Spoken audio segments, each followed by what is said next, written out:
Bonsoir, bonsoir à toutes et à tous, bienvenue sur El Marhalebiya, quel plaisir de vous retrouver pour ce nouveau numéro de Microscope.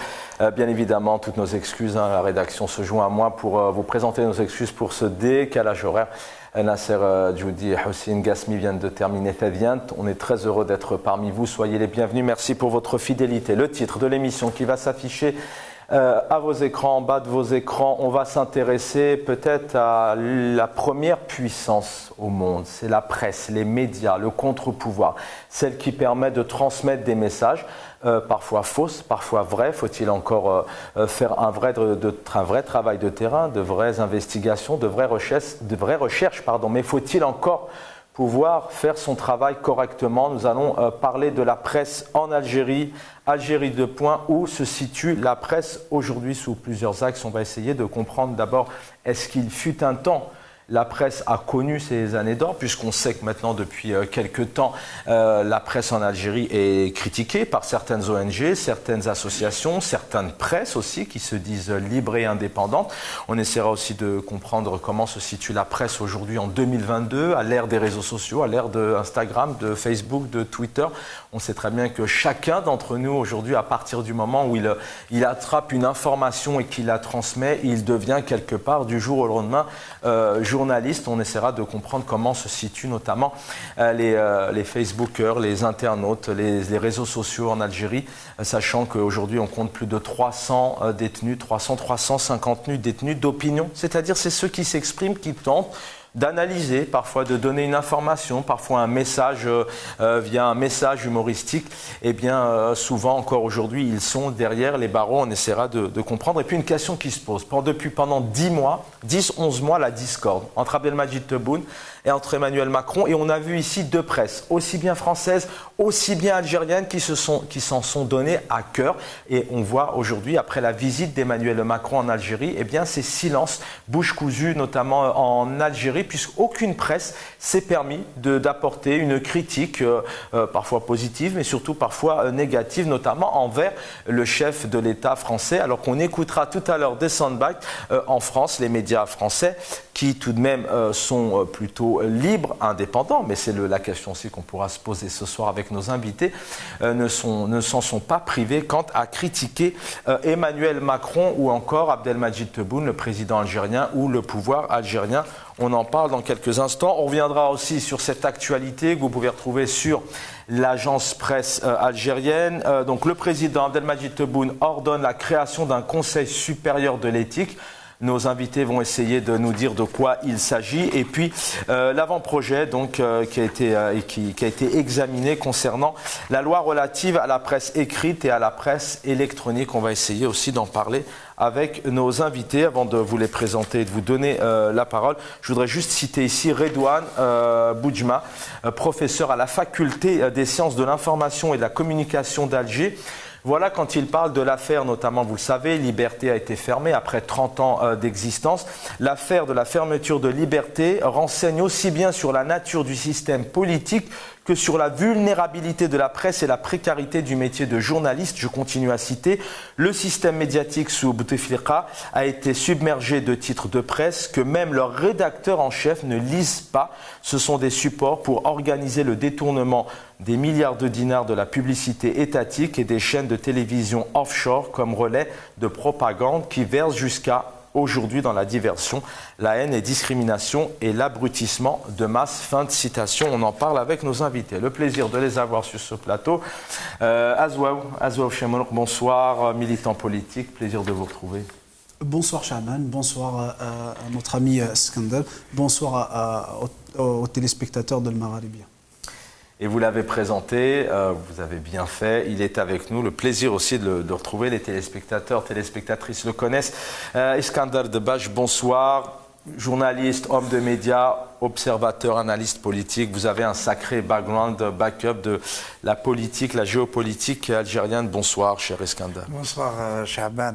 Le plaisir est pour moi et je salue tous les techniciens, enfin toute l'équipe technique et tous les téléspectateurs qui suivent le Marhalebiya ce soir.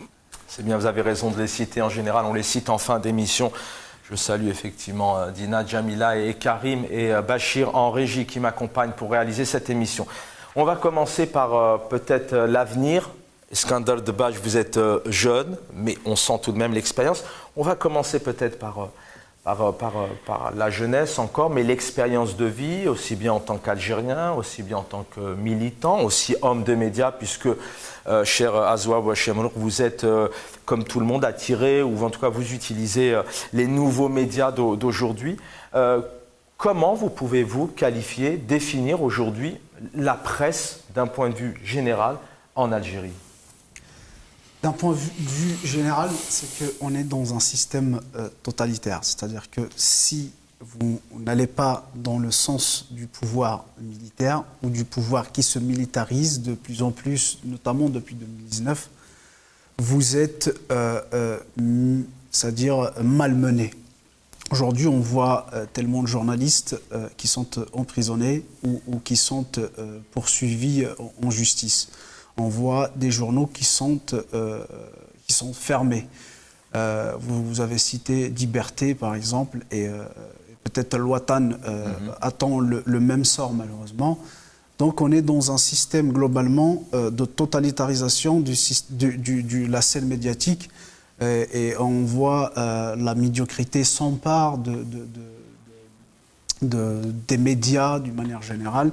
Donc toute tentative ou toute tentative d'apporter un plus à cette profession est malheureusement écartée par ce pouvoir et mis en difficulté.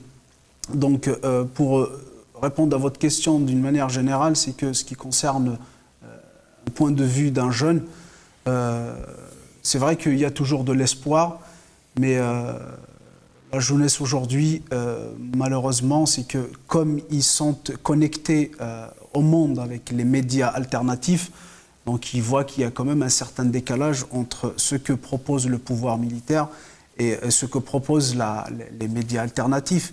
Et il y a un véritable décalage. Aujourd'hui, je pense que l'audience ou l'audimat des médias affidés au pouvoir, je pense qu'ils sont en chute libre parce que la jeunesse a d'autres moyens de se ressourcer et de chercher l'information. Et justement, ce qui est malheureusement accentué, c'est-à-dire le hirak ou le soulèvement, c'est-à-dire qu'à partir de 2019, le pouvoir, il s'est vu en danger, donc il a accentué la dérive, c'est-à-dire totalitaire, en fermant des médias et en fermant, il n'y a pas que les médias, donc il y a toutes les libertés, on souffre aujourd'hui. Et je compte sur la jeunesse et sur le peuple algérien qu'un jour, c'est-à-dire la profession du journalisme voit la lumière du jour. Iskandar Debach, quand on entend Azwa Chemlouk ici, effectivement, parler d'abord de cette jeunesse qui aspire à s'exprimer. Hein. La presse, c'est ni plus ni moins de s'exprimer, hein. C'est de dire, c'est d'argumenter, bien évidemment, intelligemment, avec des arguments pour essayer de faire passer son message, de faire passer son argumentaire. Quand vous entendez aujourd'hui cette jeunesse algérienne, vous avez le même sentiment. On va évoquer l'histoire dans quelques instants, essayer de comprendre avec vous, est-ce qu'effectivement fut une époque, notamment dans les années 89-90, la presse indépendante, mais vous allez en parler mieux que moi. Comment vous la voyez, vous, aujourd'hui, cette presse en Algérie? Elle est muselée, elle pourrait travailler facilement, ou elle n'a pas accès justement à cette liberté? La presse aujourd'hui n'est pas seulement muselée par le pouvoir, elle est tenue en respect. Elle est tenue en respect. Et pratiquement sous bonne garde. À coup de menaces, menaces d'arrestation, menaces surtout d'emprisonnement, pour parfois les raisons ne sont même pas invoquées. Il suffit juste même pas un magistrat, c'est-à-dire on appelle un policier, il arrête le journaliste et puis il le présente devant ce qu'il est convenu d'appeler une justice.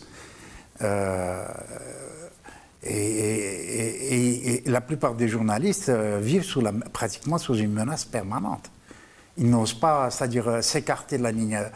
On ne peut même pas parler de ligne éditoriale, c'est-à-dire il y a des garde-fous, il faut faire absolument très attention à ce qu'on dit actuellement, à ce qu'on écrit surtout. Voilà comment ça se passe en Algérie. Il y a même pas de, on ne peut même pas parler de quatrième pouvoir. Là, ça n'existe même plus. C'est-à-dire les journalistes en Algérie, qu'est-ce qu'ils font? On leur dit, moi, je pense qu'on doit leur dicter un texte qu'ils doivent répéter devant une caméra ou bien devant un microphone ou qu'ils doivent reproduire par écrit, et puis c'est tout. C'est tout. C'est-à-dire, est-ce qu'on peut parler de presse maintenant? C'est même pas un organe de propagande. Alors, qu'est-ce que, selon vous, et la même question d'ailleurs pour Azwa Chemlon, qu'est-ce qui fait peur? On sait très bien, vous l'avez dit, hein, c'est le quatrième pouvoir, c'est peut-être parfois même le premier pouvoir, puisqu'on sait très bien qu'une presse, elle peut changer la donne. Si on parle de la France, quand on voit qu'au premier mandat, Emmanuel Macron a été quand même tout de même lancé par la finance, mais aussi par la presse. Il y en a un autre qui s'est ratamé, c'est Éric Zemmour, mais on sait combien la presse l'a aidé à faire passer ses messages. C'est ça qui fait peur, c'est que demain, il y ait peut-être une presse écrite, médiatique, très présente et libre, et qui pourrait faire changer la donne politiquement, donc faire perdre le pouvoir politique, le parti principal actuel, notamment Abdelmadjid Tebboune, dans le cadre d'élections, par exemple. C'est un enjeu fort. La presse, vous avez parlé de la presse en France. La presse en France, notamment avec Éric Zemmour, elle a joué un jeu pour le moins insolite, hein, puisqu'il a permis de dédiaboliser le Rassemblement national, enfin l'ex-Front National. Oui, comme quoi c'est fort, une presse peut jouer un rôle. Elle peut pratiquement influer sur le pouvoir politique, et de manière assez large. Même si Zemmour a été pratiquement éliminé au premier tour des élections, ça y est, il a été pratiquement balayé au premier tour, mais son objectif a été atteint. Et c'est ce qui fait peur, pour revenir un peu à notre pays, c'est ce qui fait peur à tout le monde, oui. Oui, absolument. Mais bon, il y a plus que la presse, il y a les lobbyistes, il y a les lobbyistes qui sont là derrière, qui poussent, qui imposent des canaux, des limites plus ou moins politiquement correctes. C'est-à-dire des canaux desquels il est absolument très difficile de sortir en ce moment, surtout en France. Azwa Chemlon, la même question. Est-ce que c'est ce qui fait peur à une institution politique, à des autorités politiques qui sont critiquables bien sûr, mais à un pouvoir politique, Abdelmadjid, son parti au pouvoir, c'est la crainte que peut avoir un pouvoir comme en Algérie, de voir demain vraiment des médias émerger, des chaînes YouTube, des chaînes de télévision libres. Ça pourrait faire, en tout cas, c'est un ingrédient qui pourrait faire retomber le pouvoir, faire tomber le pouvoir et changer de politique en Algérie. Oui, alors pour le pouvoir algérien, c'est que la presse ça a toujours été un levier et non pas un quatrième pouvoir. C'est-à-dire que là, vous parlez par exemple de la France est un quatrième pouvoir, donc ça donne à craindre pour les politiques, parce qu'il y a une certaine légitimité, il y a des élections, c'est-à-dire que généralement c'est l'opinion publique celui qui a une cote assez favorable chez l'opinion publique qui remporte les élections. Et l'opinion publique, il généralement... peut se faire dominer par la presse. Exactement. Même, hein. Et l'opinion publique, il est fait par la presse, surtout les médias lourds d'une manière générale. Alors qu'en Algérie, c'est tout à fait le contraire. Il n'y a pas de légitimité politique.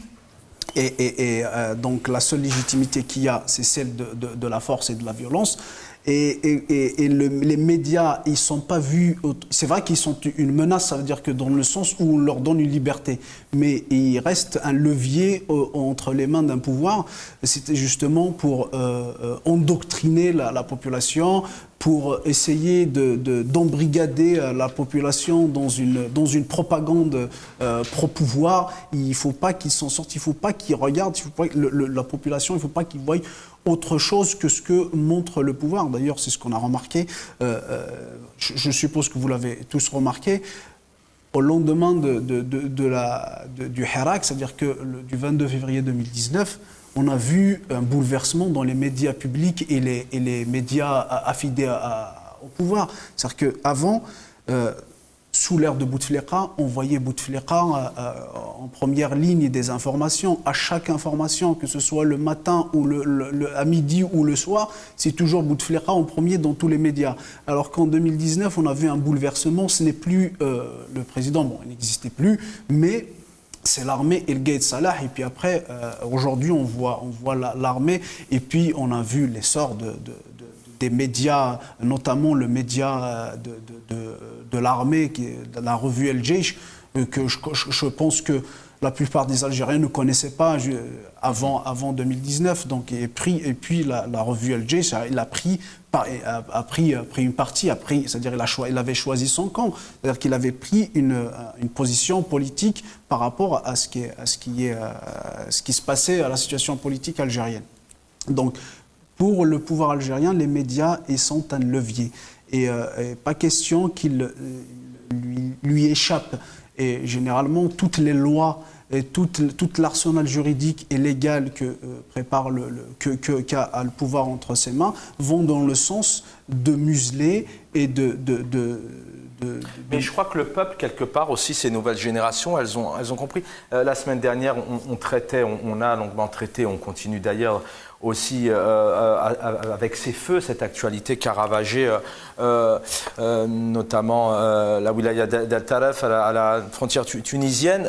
On a récupéré plusieurs médias, notamment d'État en Algérie, et c'est vrai qu'il n'y avait aucune actualité, comme si de rien ne se passait. Mais aujourd'hui, on peut dire que les Algériens, les Algériennes, enfin les téléspectateurs du monde entier vont chercher les informations autrement. Ils ne sont plus dupes quelque part. Ils savent aussi où aller. Est-ce que réellement ça sert à grand chose, notamment comme vous l'expliquez, pour un pouvoir, d'en faire un levier?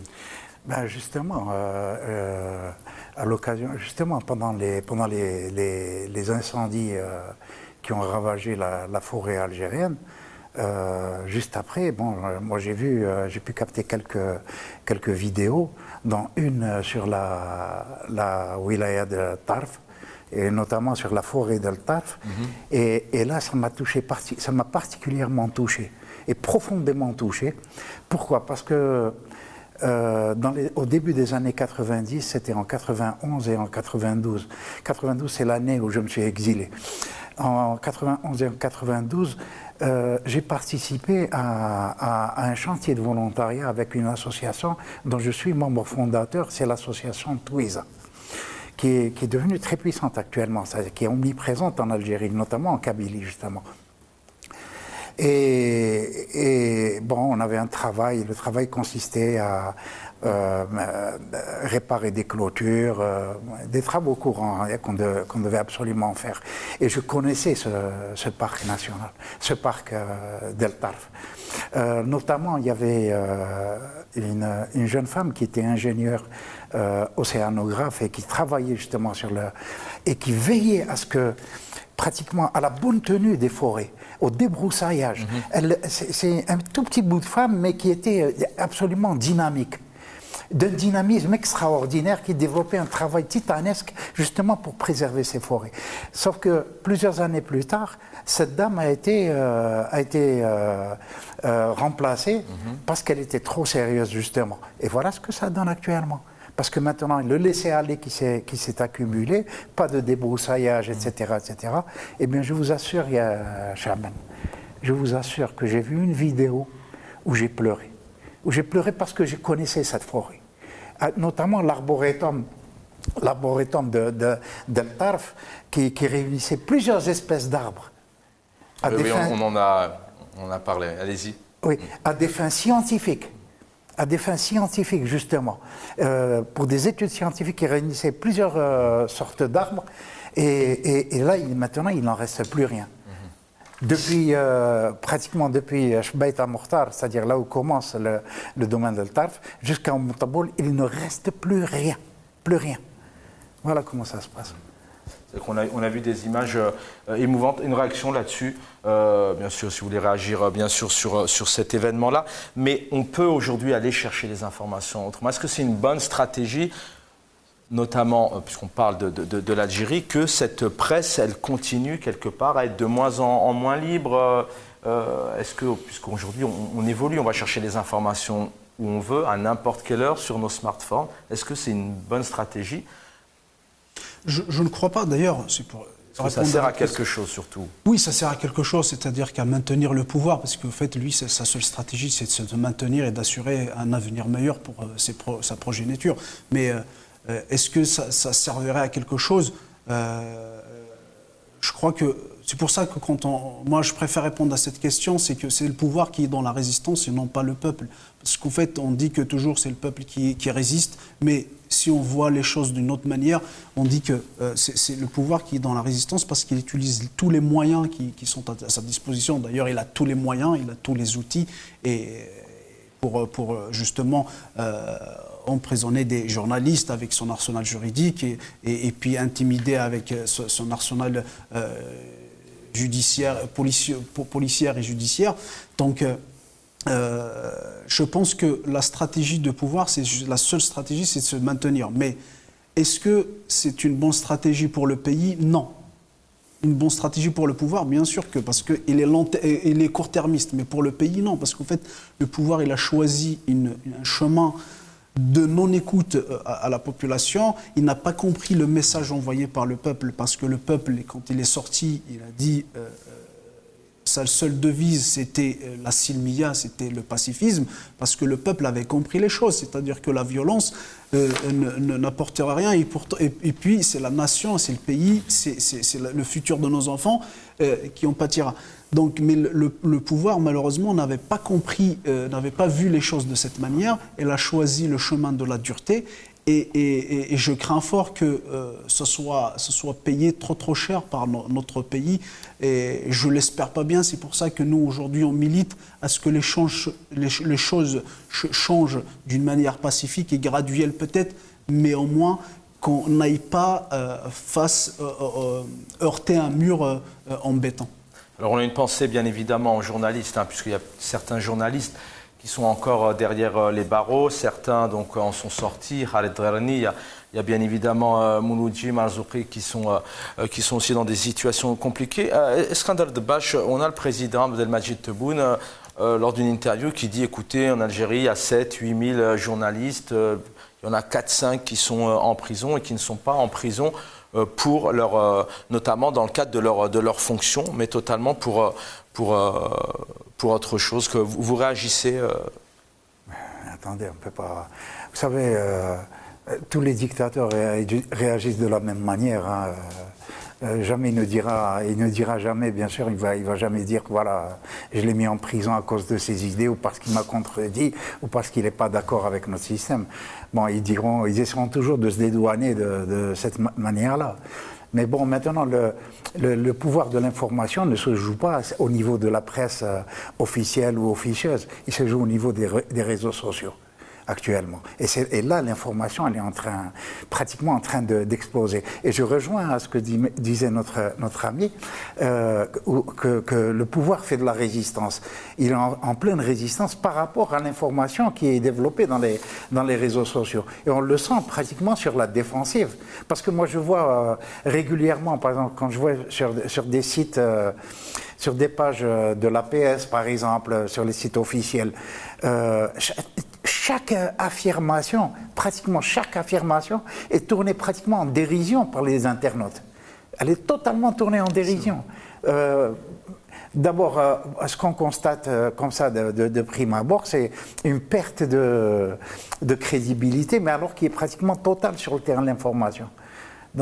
Sur le terrain de l'information. Et donc, on voit par exemple des vidéos qui sont tournées en Algérie, plus ou moins clandestinement, qui réapparaissent sur des réseaux sociaux également, et qui, je crois, qui mènent la plus grande part des pressions qui sont exercées sur le pouvoir. Sran Debache, on va commencer avec vous. Je voudrais parler avec vous. Est-ce que fut une époque, on peut parler, je vais aller vite dans la question, d'une liberté de la presse? Est-ce qu'il y a eu ces années d'or de la liberté de la presse? Est-ce qu'elle a existé? Est-ce qu'on peut parler d'une liberté plus de ton?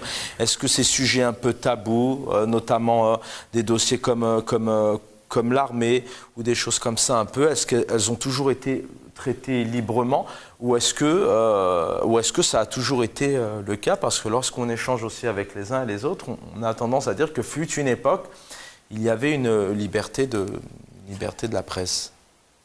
Dans ma génération, très très vite, à partir pratiquement depuis 1962, il n'y avait pratiquement pas de... là, je parle de l'époque, c'est-à-dire qui va jusqu'au début des années 80. Il n'y avait pratiquement pas de liberté de presse. Les journaux, il y avait à l'époque le Moudjahed, enfin les titres étaient pratiquement un peu limités. Il n'y avait pas un très... Il n'y avait pas un large choix de titres. 89-90 arrive la presse indépendante. Est-ce que c'était une presse libre? Qu'est-ce qu'on met derrière presse indépendante? Plus ou moins. Hein, c'est-à-dire... presse privée, presse... Presse privée, mais presse privée investie d'une mission de service public, hein, pratiquement. Hein. Je me rappelle les débuts de l'Ouatan et de Liberté qui roulaient pratiquement pour la ligne officielle, pas pour le... Mais c'est dû à quoi ça? À la NEP qui redistribuait les publicités notamment? On essaye de comprendre un peu le mécanisme. Et puis il y avait ce qu'on appelle l'imprimatur qui était imposé par le service presse du DRS aussi. Et là, il ne fallait pas jouer avec ça non plus. C'est-à-dire, parfois, on leur laissait une certaine latitude d'action, mais il ne fallait pas en abuser non plus.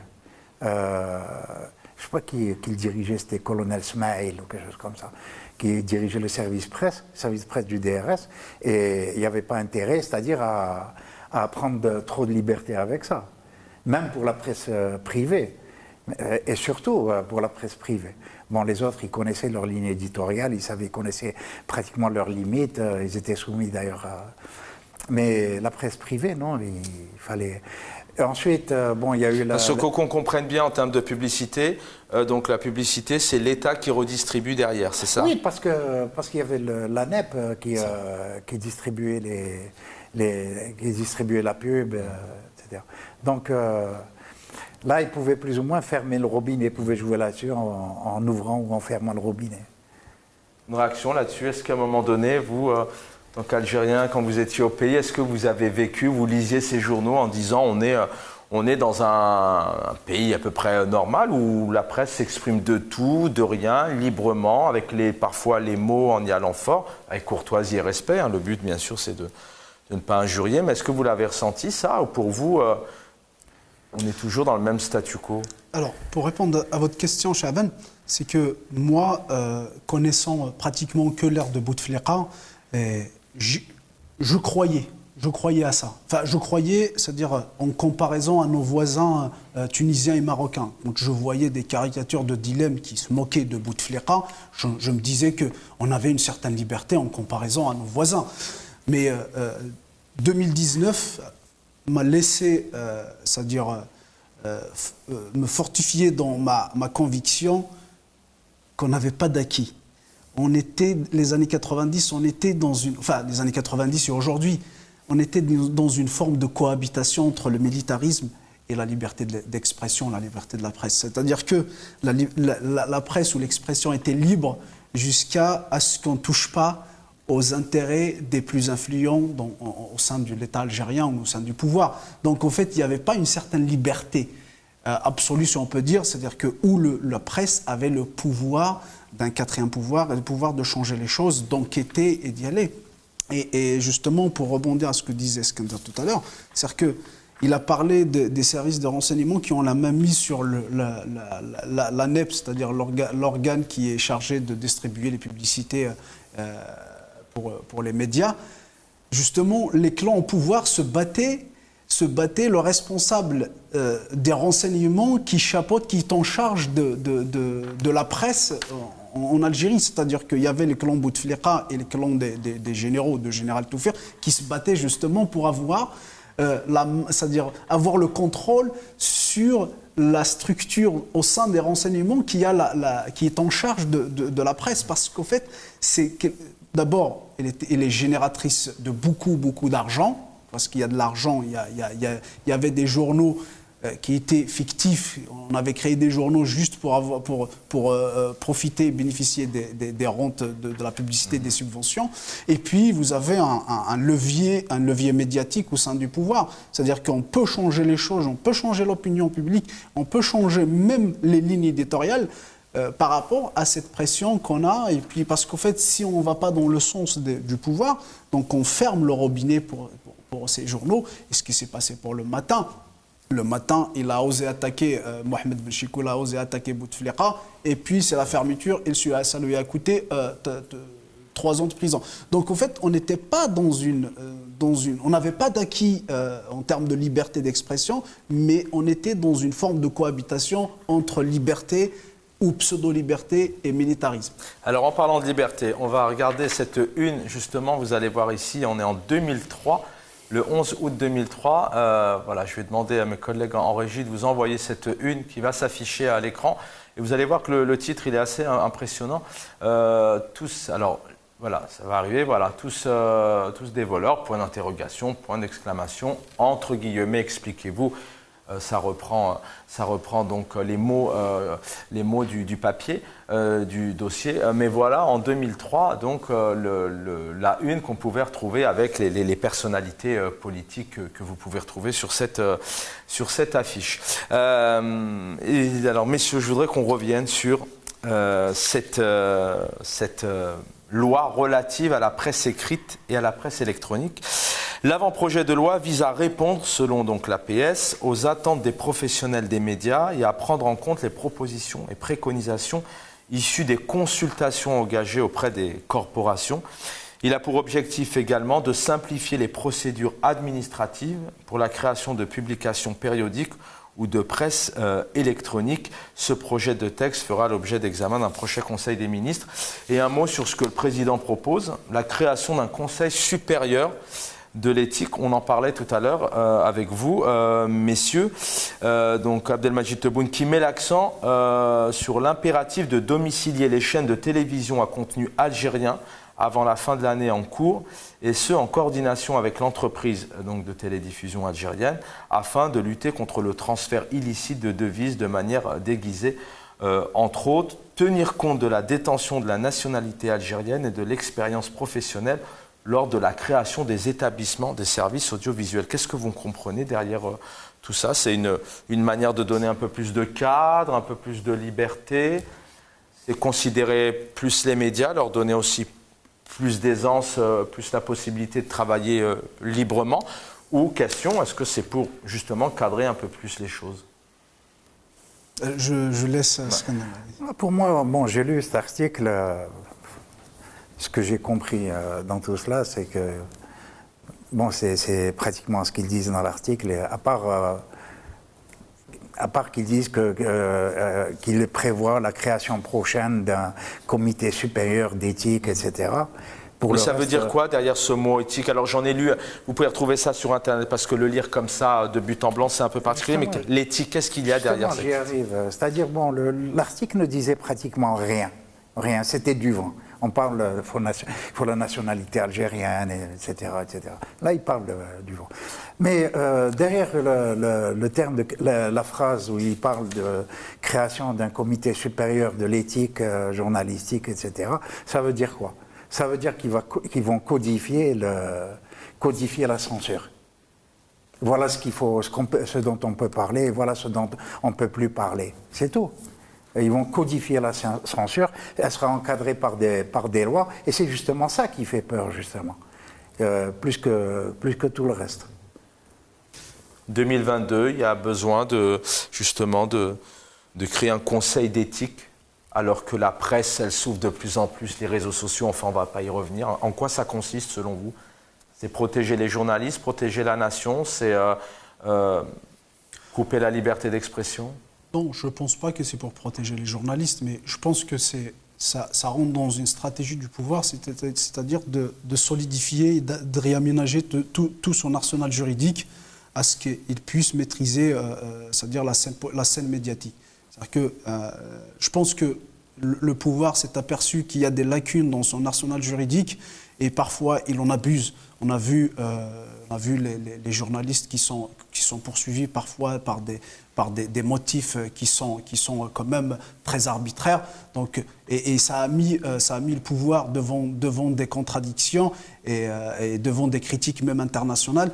Donc je pense que le pouvoir, pour se conformer à l'international et dire que voilà, nous sommes... donc il essaye de réaménager un peu et de solidifier, de fortifier un peu son arsenal juridique pour pouvoir, comme a dit notre ami Skandel, c'est justement pour pouvoir avoir la même mise sur tous les plans sur la scène médiatique algérienne. C'est-à-dire qu'il n'y aura aucune lacune, ou s'il y a une lacune, le pouvoir va se précipiter à ce qu'il colmate ces brèches. Et justement, ce qui est malheureux, c'est que ce conseil, je pense que le code de l'information de 2012, qui a été promulgué en 2012, il y a eu la création d'un haut conseil, à peu près la même chose, et qui est opérationnel. Mais je ne vois pas pourquoi, à part c'est-à-dire la volonté de fortifier l'arsenal juridique. Et d'abord, il faut attendre ce qui va avoir ce code, parce qu'il y aura un amendement en parallèle, il y aura un amendement du code de l'information, et on va avoir les prérogatives de ce conseil, et puis son fonctionnement et son autonomie.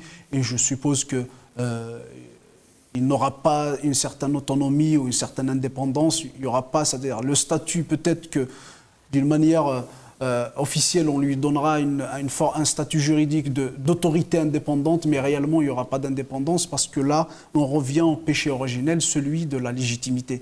Parce qu'au fait, quand le législateur était légitime, tout ce qui en découle, même la législation, était légitime. Donc, celui qui légifère en Algérie aujourd'hui était légitime, c'est-à-dire qu'il n'est pas reconnu par la population, ou du moins par la classe politique. Donc, tout ce qui va légiférer, ça va être illégitime, bien évidemment.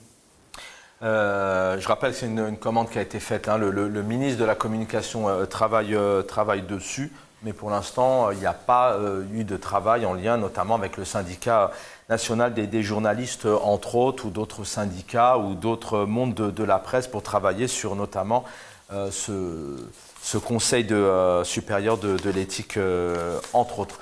Alors maintenant, je voudrais qu'on évoque aussi sur cette presse algérienne qui s'en est aussi donnée à tout bout de champ pendant ces 10-12 mois de discorde. On ne va pas y revenir, hein, entre la France et l'Algérie, les sorties d'Emmanuel Macron, le rapatriement de l'ambassadeur à Paris, algérien à Paris qui est retourné, enfin l'interdiction notamment des vols de l'armée française envers le Sahel. Mais ça va mieux puisqu'Emmanuel Macron revient d'un séjour. D'ailleurs, en fin d'émission, vous pourrez dire 2 mots, hein, sur un peu comment vous avez vécu aussi, vous, cette rencontre, mais surtout que la presse algérienne n'a dit aucun mot sur Emmanuel Macron, sur Abdelmadjid Tebboune. On va essayer de comprendre pourquoi pendant un an c'était l'inverse, mais on va écouter ici notamment Michel Onfray, donc philosophe, écrivain, qui lui, voilà, vous allez voir ce qu'il dit un peu sur Emmanuel Macron, mais surtout sur Abdelmadjid Tebboune et sur l'Algérie. Comme tableau. Non, de toute façon, je crois que c'est réaliste. Vous avez vu Emmanuel Macron en Algérie. C'est-à-dire, on sait très bien que ce pays nous déteste depuis 1962 et qu'il nous explique que son impéritie depuis 1962, c'est de notre faute. C'est-à-dire qu'ils n'ont rien fait de leur révolution. Si, ils ont voilé les femmes, ils se sont effondrés intellectuellement. Enfin, c'est Simone de Beauvoir qui le dit en 1972, dans Tout compte fait. Les gens qui ont défendu le FLN sont des gens qui, 10 ans après l'indépendance nationale en Algérie, disent on n'a pas aidé les Algériens à obtenir leur indépendance pour que les femmes soient voilées, qu'elles quittent l'école, que tout le monde se mette à parler arabe et que, in fine, l'idéologie dominante, ce soit l'islamisme. On sait très bien qu'il y a un problème avec l'Algérie. Il n'y a pas un problème avec l'immigration. Il y a un problème avec l'Algérie parce qu'on les laisse tenir un discours qui est un discours fautif. Moi, j'y suis allé sur les traces de Camus, quand j'ai écrit mon livre sur Camus. J'ai découvert en allumant la télévision le soir à 20h que nous étions encore en 1960. Que le FLN est là, fait toujours la loi et nous explique que si ça se passe pas bien en Algérie, c'est à cause des Français. Je suis désolé, moi j'ai vu un peu la mafia là-bas. Et si ça se passe pas bien en Algérie, pauvre peuple algérien, et vive le peuple algérien, mais si ça se passe mal, c'est parce qu'il y a une mafia. Et cette mafia, on s'en va lui demander pardon, lui proposer nos excuses, on s'en vient nous dire qu'on va décider qu'un certain nombre d'historiens qui vont avoir été choisis par l'État, évidemment, donc des historiens Une d'État. commission d'historiens français et algériens. Là, Michel Onfray chez nos confrères de CNews. On va retrouver ici l'éditorialiste politique Thomas Guénolé. Alors lui, il dit clairement que le pouvoir algérien n'a aucune leçon à donner à personne. Le peuple algérien, finalement, il est passé de l'exploitation coloniale à l'exploitation par une caste de hauts gradés et leurs pantins politiciens. Et donc, quand on regarde bien, c'est un peuple qui est volé et qui est maintenu dans la misère, alors qu'avec ses ressources pétrolières, qui pourraient servir à investir massivement dans le développement des écoles, les gazières, vous avez raison. Et on va évoquer ça écoles, santé. Enfin, les Algériens devraient être un peuple en excellente santé, avec un pouvoir d'achat phénoménal, avoir une classe moyenne très abondante. Au lieu de ça, c'est un pays dont la population est misérable au sens en termes de revenus, et donc du fait du pillage, et donc par leur propre classe dirigeante. Et donc, quand le gouvernement algérien parle des crimes de la colonisation, ce qu'il fait très régulièrement, effectivement, vous le mentionniez à l'instant, il a raison. Mais le gouvernement algérien n'a aucune leçon à donner à qui que ce soit, mais à qui que ce soit, en matière de droits de l'homme. Je pense à la liberté de la presse, El Watan vient de fermer, mais je pense aussi à la persécution politique des Berbères. Voilà, Thomas Guénolé, donc essayiste, vous l'avez vu, qui lui parle de cette richesse de ce peuple algérien qui déguste. Et puis on a Michel Onfray, qui mélange un peu tout.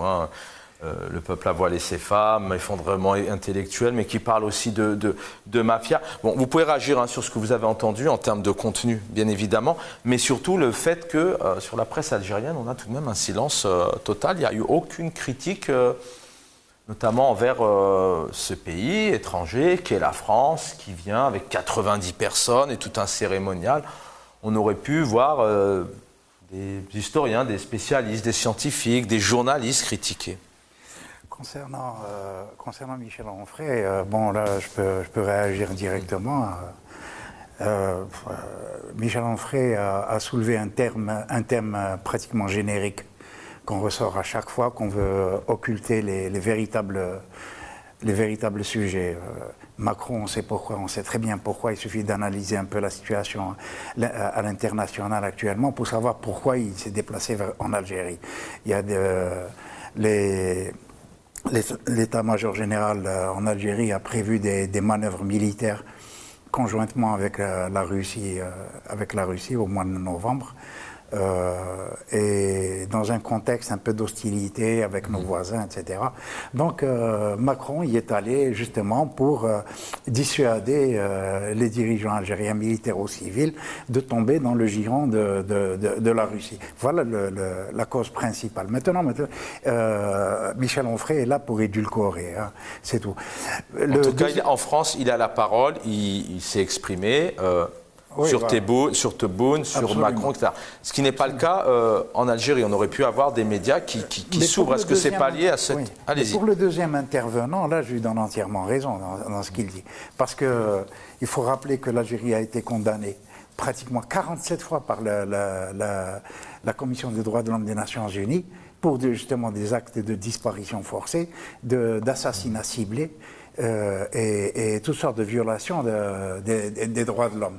Et là, il a très bien décrit le paysage sociopolitique qui a cours en Algérie. Alors ça, c'est sur le fond, et c'est bien d'avoir... Vous pourriez aussi donner votre point de vue à Zouav Chemlouk, mais sur cette presse maintenant, dans la forme qui, en Algérie, on n'a pas entendu réellement de presse. C'est parce qu'on lui a demandé quelque part de s'éteindre et de se taire sur cette présence, parce qu'on a envie que Emmanuel Macron vienne, comme il a été accueilli, qu'il n'y ait pas de problème. C'est ça qu'on a demandé à cette presse, parce que comme par hasard, en cherchant, on n'a aucune critique. Il n'y a ni analyse, ni critique. Moi aussi, j'ai tenté de chercher s'il y avait une analyse par un média algérien un peu plus futé que les autres. Pourquoi ce silence, selon vous? Il n'y a rien du tout. Silence, je ne sais pas, on a l'impression qu'ils ont fait le dos rond devant la présence de Macron en Algérie. Ils se sont fait complètement oublier.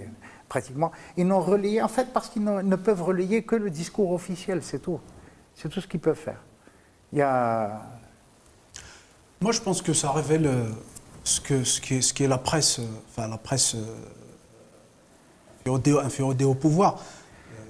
C'est un appareil, non pas un pouvoir, un quatrième pouvoir, c'est un appareil comme l'est la justice, comme l'est les services de sécurité, c'est un appareil au service d'un pouvoir. Donc, si on a vu le pouvoir de 2019 jusqu'à aujourd'hui, donc il a voulu se légitimer à l'intérieur.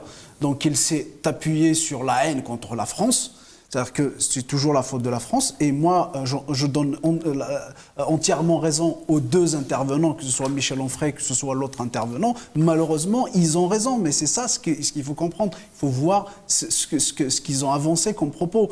Et quant à Michel Onfray a parlé d'une forme d'alliance entre militaire et islamisme. Et c'est ce qui se passe. Il existe, qu'on le veuille ou non, il existe, que ce soit dans les institutions algériennes, il y a une alliance tacite entre militarisme et islamisme.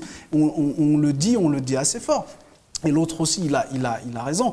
Mais quel est l'intérêt, je vais vite parce que le temps passe, en termes de presse, mais c'est bien de réagir en tout cas sur les contenus, mais en termes de presse, quel est l'intérêt notamment pour le président qui reçoit Abdelmadjid Tebboune de faire en sorte que la presse, si c'est le cas bien sûr, hein, c'est peut-être pas le cas, mais c'est à vous de me donner vos analyses, quel est l'intérêt à ce qu'on puisse demander à la presse algérienne justement de ne rien dire, de rester exemplaire et de ne pas critiquer? J'y viens. C'est-à-dire que mon propos a commencé par une légitimation en interne. Donc en interne, il s'est fondé sur un discours anti-France. Tout ce qui est français, c'est-à-dire la haine de la France c'est l'ennemi extérieur. Bon, après, il y a le Maroc. Et aujourd'hui, le pouvoir, on a vu, il est en détresse, donc il est à la recherche d'une légitimité en externe. Il n'y a que la France, parce qu'en fait, la France joue un rôle à l'international par rapport à l'Algérie, joue un rôle très, très névralgique et très, très primordial. C'est-à-dire que si la France vous reconnaît, vous légitime, c'est-à-dire que toutes les forces, notamment européennes, toutes les puissances européennes et américaines éventuellement, qui va vous reconnaître, qui va vous légitimer, parce que si on veut, à l'international, si on veut voir un peu la situation politique en Algérie, on s'adresse à la France. Toutes les puissances font. Donc le pouvoir algérien, il s'est dit, donc nous, la recherche, la légitimité interne, donc on a pu quand même asseoir notre pouvoir et nos piliers, solidifier nos piliers. Donc là, on est en train, il faut qu'on aille chercher une légitimité en externe. Et la légitimité en externe, comme je vous l'ai dit, pour des raisons qui ne sont historiques et puis géographiques et tout, la France, c'est à la France qu'il va falloir la chercher. Et du coup, il faut que les médias qui sont aux ordres aillent dans le sens du pouvoir et pas question qu'on dénigre la France. Et peut-être je pense que ça va être circonstanciel et ça va être limité dans le temps. Et puis après, le pouvoir ou les médias vont revenir à leurs vieilles habitudes de la haine contre la France, des ennemis étrangers, et voilà. Très bien, on va, avant de se quitter, vous aurez 30 secondes chacun pour le dernier message. On va aussi écouter ici un parti politique, c'est le Rassemblement national, chez nos confrères d'Europe 1, qui s'exprime et qui nous dit clairement qu'Emmanuel Macron a été humilié et qu'il s'est même agenouillé.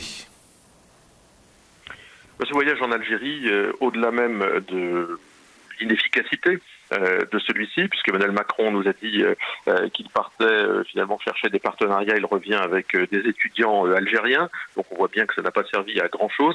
Il a été surtout le voyage de l'humiliation. On a vu un président de la République et à travers lui, finalement, à travers Emmanuel Macron, la France, humiliée, se faire huer, insulter. Je ne reprendrai pas les propos d'une grossièreté inouïe. De sa visite à Oran, c'est cela ? Bien sûr. La visite du président de la République, c'est la visite de la France. Et quand on entend des Algériens dire au président de la République « va te faire foutre, 1, 2, 3, viva Algérie », on comprend le message. Nous, on le reçoit 5 sur 5. Eux, ils le disent 1, 2, 3. Nous le recevons 5 sur 5. Et je dois dire qu'Emmanuel Macron a fait preuve d'une véritable faiblesse. Il nous vend la mobilité Voilà, parmi les presses qui ont réagi, il y a eu plusieurs papiers, plusieurs presses de l'autre côté de la Méditerranée, c'est-à-dire en France, on s'est exprimé. Un dernier mot, vous pourrez réagir bien évidemment sur les mots de cet élu du Rassemblement, mais je vous laisse la parole pour terminer. Bon, il parle je sais pas, de jeunes qui ont hué Emmanuel Macron ou de quelques réactions négatives. Je suppose qu'il y en a eu.